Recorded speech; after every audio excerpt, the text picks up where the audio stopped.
Well, word choice, it matters, right? Yeah. And with him, it was based, from my perspective, it was his subconscious speaking. He was saying that she unfairly punished him. She was being Yeah. controlling and childish, and that he had an Yeah. equal right. You know, to me, it sounded like he was projecting his mom onto her.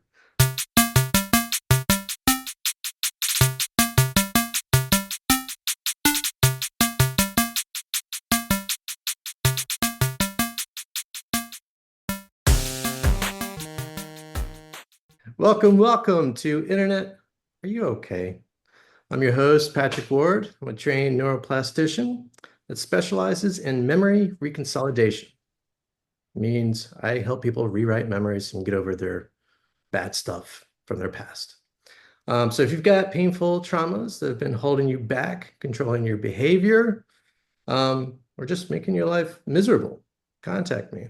We're going to get them out of your head so that you can start feeling lighter, freer, and more at peace. I'm joined today by my lovely wife, Lauren. Hello. Well, we've got an Ada to talk about. Lauren, you want to talk about it? Yeah. Okay. This one's a doozy to start off with. Am I the a-hole for refusing to let my husband choose our baby's name after he skipped the ultrasound appointment to play video games? So the author writes, my husband and I are expecting our first child together, and while I thought we'd be equally involved, it hasn't turned out that way. He rarely goes to doctor's appointments, often saying he's too busy, but his reasons are usually things like meeting friends or gaming sessions. He always brushes it off with comments like, "You're the pregnant one, not me. What difference does it make if I'm there?" So the only thing he's cared about for the baby Wait, is, how do you feel about this, Lauren? can you tell from my face I'm not happy about it? My first instinct is like, surely not, but all types in the world, right? Yeah. Okay, so she goes, the only thing he's cared about for the baby is buying stuff like this. I looked at the link, Patrick, and it's a gamer baby onesie. And she says Of it's the course. only time she saw him involved. Last week, we had an important ultrasound appointment. It was a big deal because we're finding out the gender and had planned to start seriously discussing names afterward. At That's the last, also when you discover, if everything's going okay, right? yeah, that's true. Yeah. Yeah, that's a, Like that's a big health one. and growth normalcy. Yep. Yeah. Um, okay, so she said he didn't go. He had an important gaming tournament online with friends. She was upset, but didn't argue, and she wound up going alone.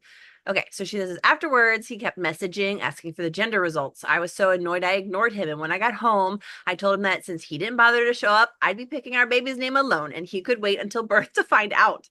He flipped out, calling me controlling and childish, saying I'm unfairly punishing him and that he has an equal right to decide his child's name. His child's name. I told him if he wanted equal rights, he should have prioritized the appointment over gaming.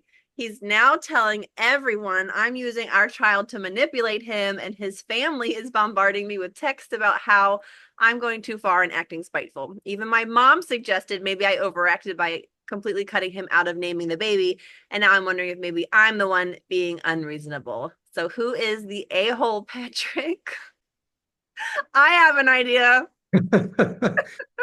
Well, I'm not here to judge. I'm just here to look at what's going on and to maybe see if there's any red flags from someone's past that may be controlling their behavior.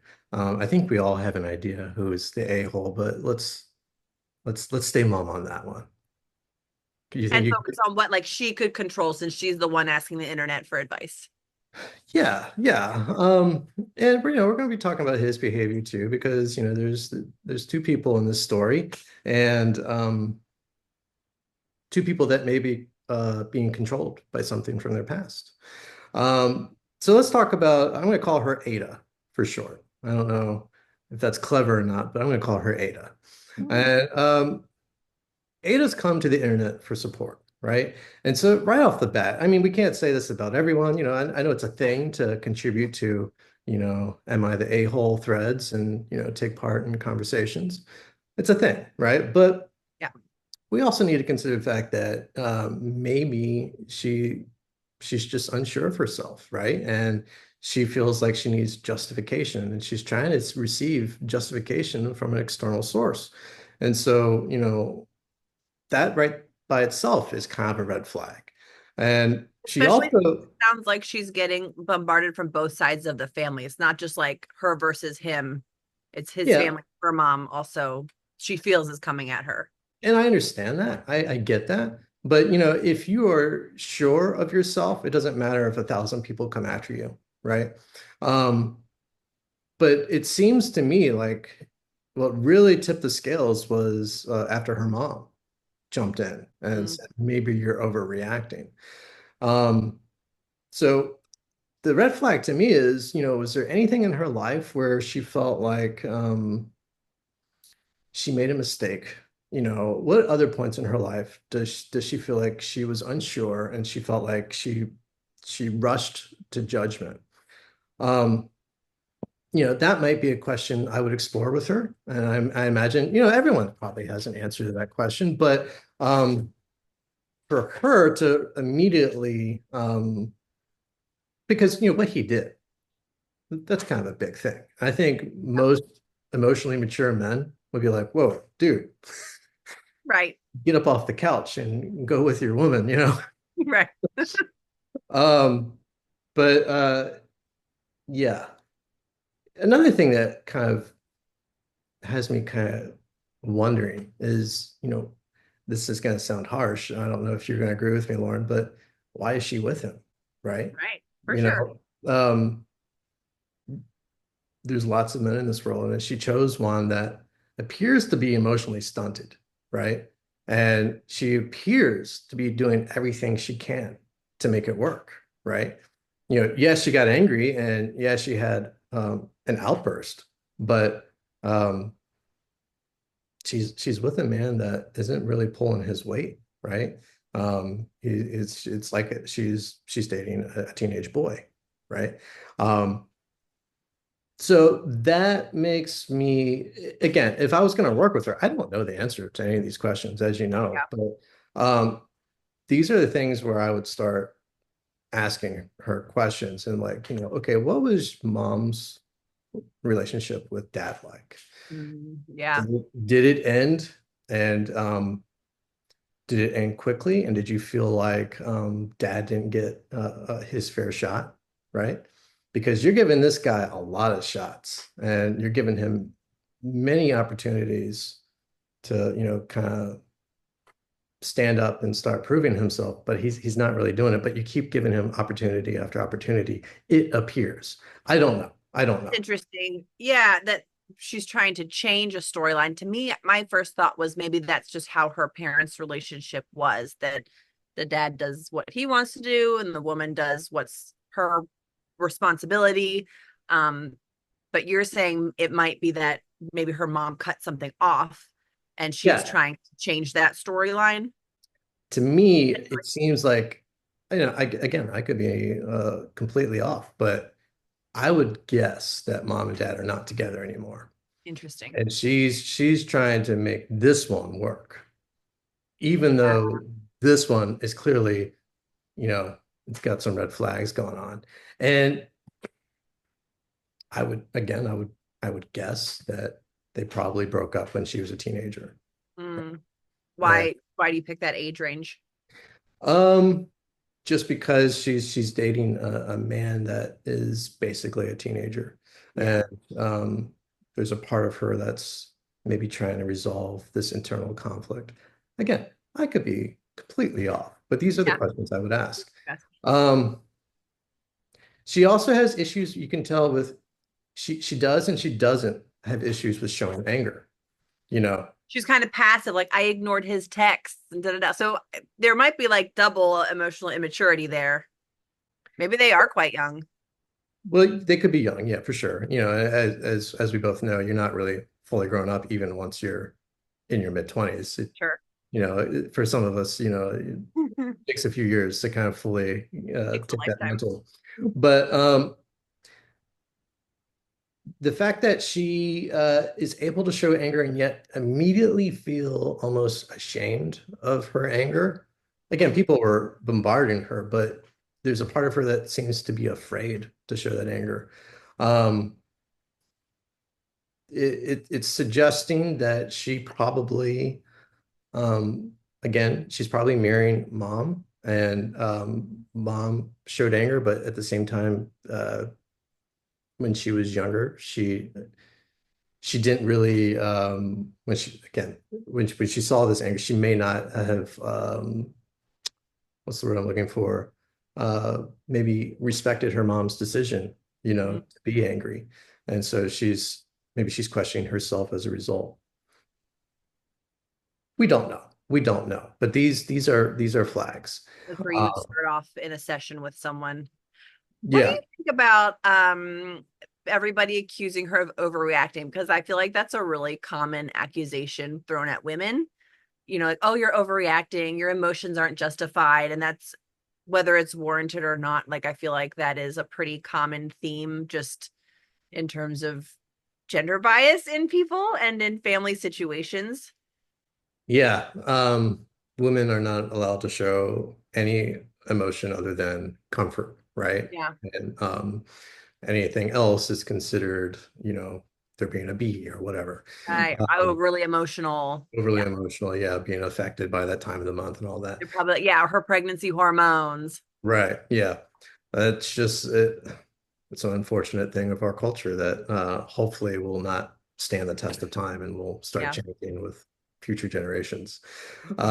I personally, I get where she's coming from. And I'm not just saying that to appease anyone. Like I get it. Like as a father and a husband, like, dude. If that was your son doing that, you'd have some Yes. words. Yeah, we would be having a long talk and a long walk together for sure. Yeah. Um, let's talk about the dude in this story. Yeah. Um, well, what do you think's going on, Lauren? With him, Yeah, I don't know. I guess my first reaction is to judge, and I know that's not the best approach to take. So maybe, like you said, he's going through his own emotional stuntedness. If he kind of prioritizes his friends in video games, right. maybe they're young and he's afraid.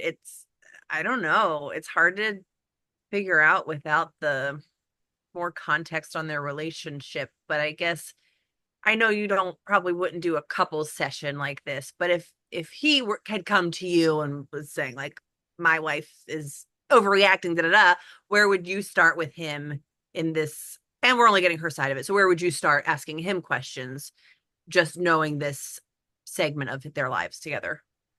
Well, word choice, it matters, right? Yeah, And with him, it was based, from my perspective, it was his subconscious speaking.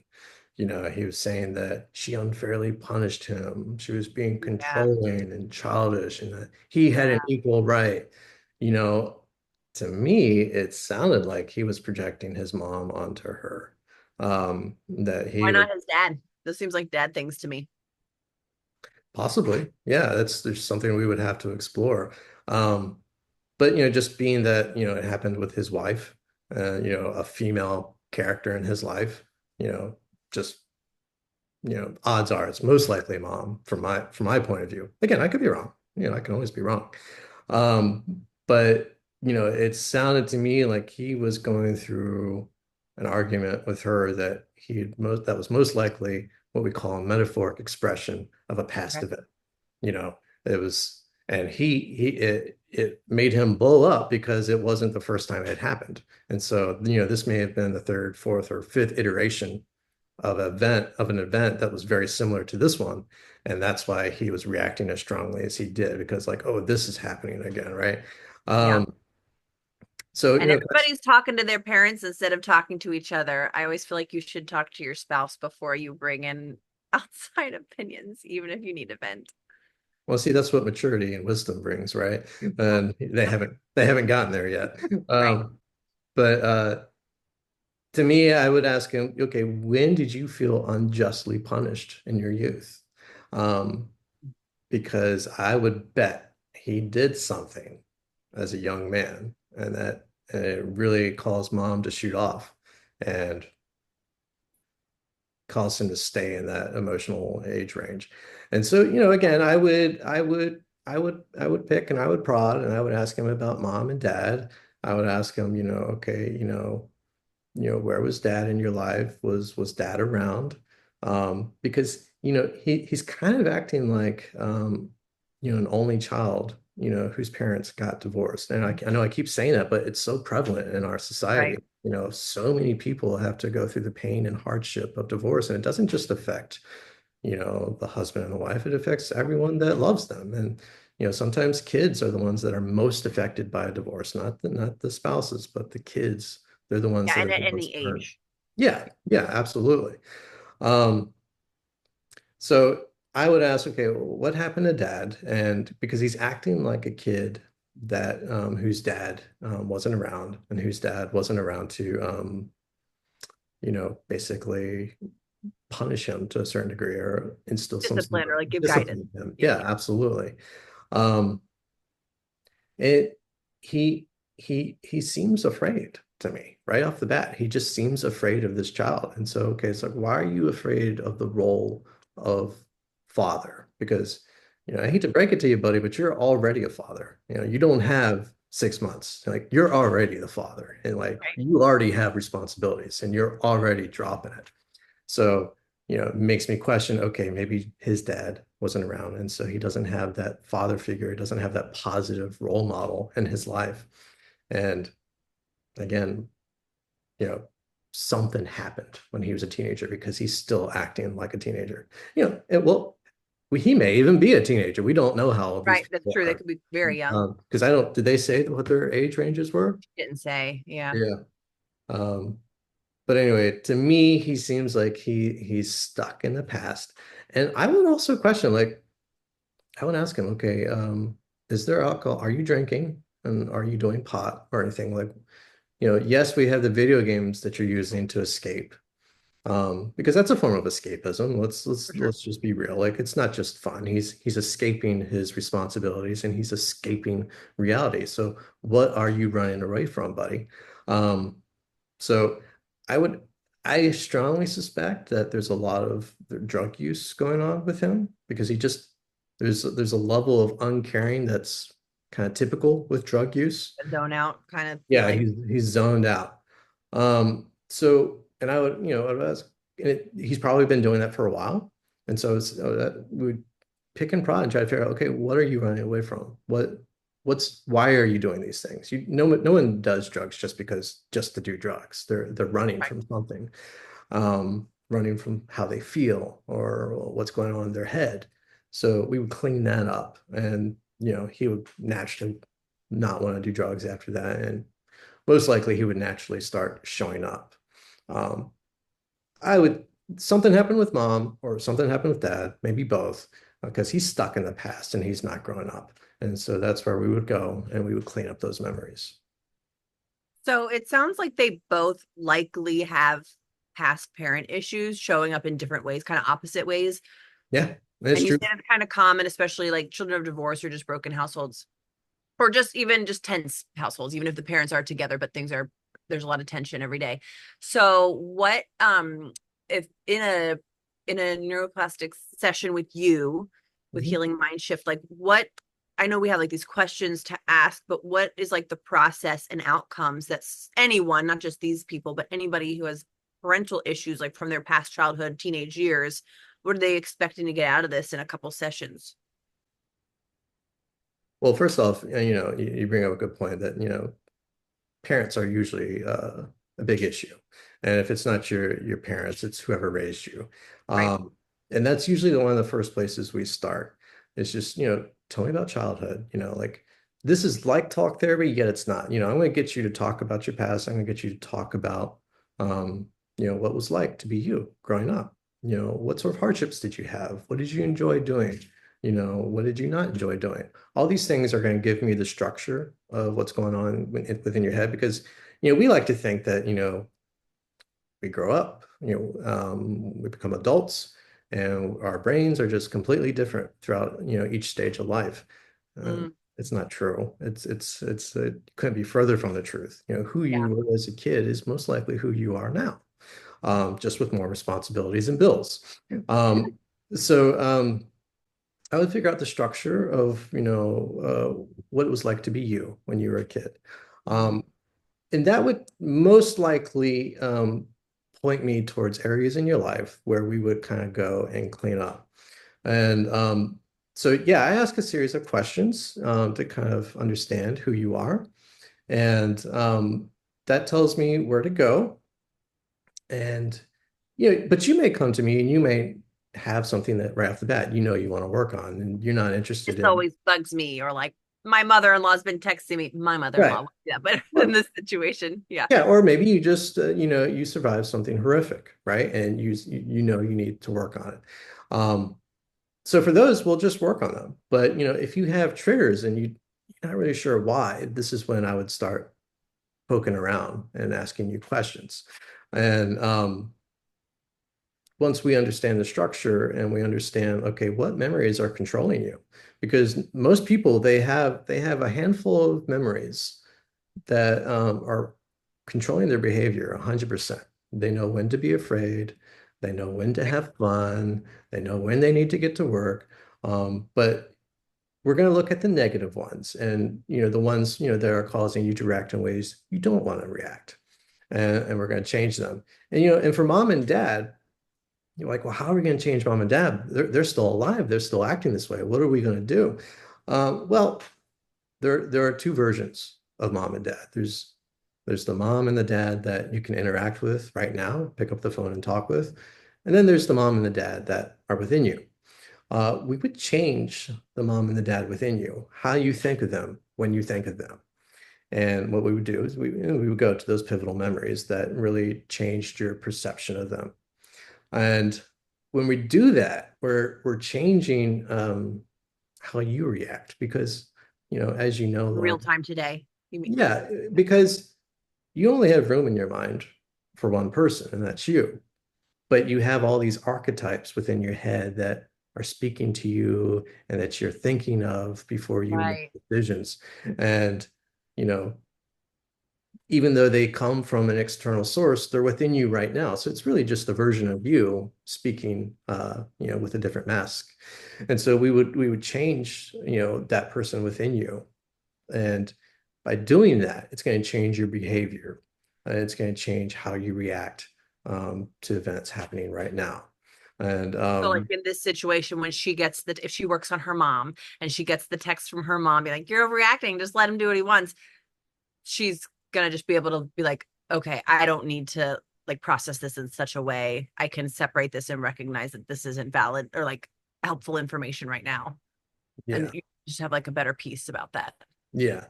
Yeah. Um, because I stand by it seems like she was okay until mom said something, right?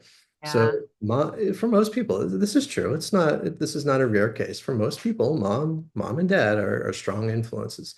And we think we're good, but then mom shows up and we start crying or suddenly we allow Mm, ourselves to do something. And um, we want to clean that up and we want to clean up the reason why we need that verification and the justification to act the way that we do.